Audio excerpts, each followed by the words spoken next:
Hey, this is Nicky G and welcome to Better Commander. Today we're getting into some Rith ski business with Rith, Liberated Primeval.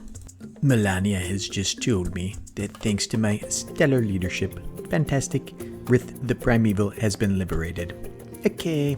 Rith, Liberated Primeval, is a new commander out of Dominaria United. It's kind of a cross between Toralf and Ghired, and that ain't a bad thing. We're making tokens and dealing direct damage to our opponent's creatures for maximum value. Let's build it. But first, take a moment to click all the buttons, starting with subscribe, then launch the nuclear warheads, then a like button or whatever. I genuinely appreciate all the kind folks that check out these videos. Thank you. Rith, Liberated Primeval is 2 red, green, and white for a legendary creature. It's a dragon, 5/5 with flying and ward 2. Other dragons you control have ward 2. At the beginning of your end step, if a creature or planeswalker an opponent controlled was dealt excess damage this turn, create a 4/4 red dragon creature token with flying. Okay, first things first, as far as I can ascertain, this ability triggers only once at the beginning of the end step, even if 6 creatures are dealt excess damage. I may be wrong, but my buddy Andrew kindly compared it to Aid from the Cowl, which has similar text and a similar ruling. So how are we going to build this guy? Well, we can certainly include Doubling Season, Parallel Lives, Primal Vigor, Anointed Procession if we have them, or if we have the budget, but these cards all cost a ton. Instead, let's limit ourselves to a budget of $100. As of the date of this recording, I optimized this business for $100.79 shipped out the door on TCG Player. So what are our strategies? Well, excess damage, derp-a-doo. How are we going to source that? A couple ways. We can fight for our rights and punch above our weight class. Come on! We can also deal direct damage to our opponent's creatures. There are a number of cards that don't hit flying creatures, so we'll lean into that as well. We also have a populate sub-theme, some cards that will create copies of our tokens while providing some benefit. We also have quite a few dragons, but only those that support our strategy. Alright, let's start with the dragons. We have Ganax Astral Hunter. He provides us with treasures whenever a dragon enters, and it doesn't care whether it's a token dragon or not. And we have Gadrak. This guy's a really good fighter to pick on creatures with lesser stats. The fighting leads into his ability to create more treasures as well. We also have Drakuseth, Maw of Flames. This provides direct damage. Maybe we can ping down some creatures while we're at it. And we also have Tyra Banks Familiar. This thing has haste, can come down and take some silly goose right off the battlefield. Now there's a special category of creature that really spreads damage around like crazy. The first is Wrathful Red Dragon. If this triggers, it triggers in so many ways: fighting, blocking, mass damage, and is a win condition if we cast a card like Blasphemous Act. The next is Toralf. Whenever a creature or planeswalker an opponent controls is dealt excess non-combat damage, Toralf deals damage equal to the excess to any target other than that permanent. Same Blasphemous Act energy with this guy, and same ability to reuse damage to burn our opponents and their creatures. I have a whole deck tech on this guy. Check it out!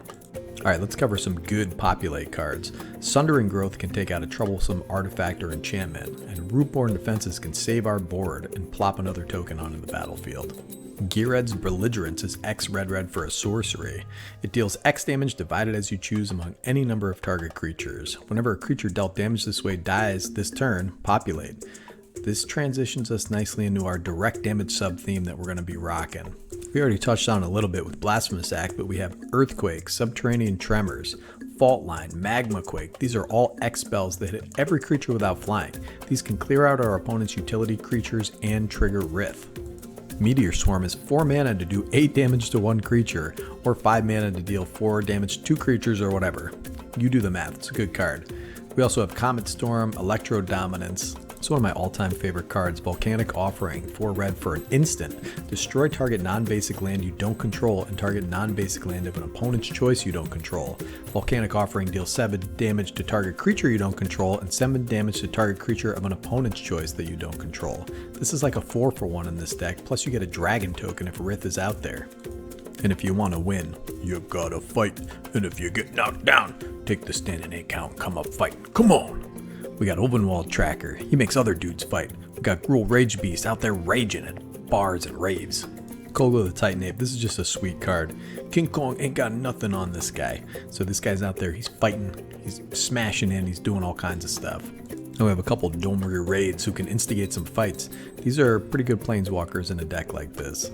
Ram Through is a really weird card. It's like a one-sided fight. There are a few effects like this. Dahmer's Ambush, Dragon's Fire, Nature's Way. These are all excellent cards if we want to deal damage and excess damage to our opponent's creatures.